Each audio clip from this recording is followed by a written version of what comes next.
শেষ মোনাজাতে ফুরফুরাশি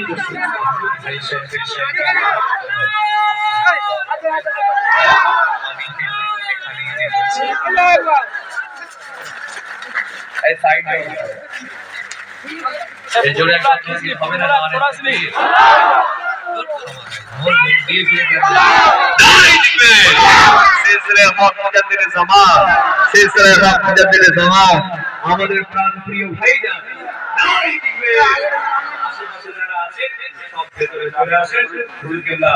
বক্তব্য রাখবেন এবং দোয়া করবেন। শেষ মোনাজাতে আমাদের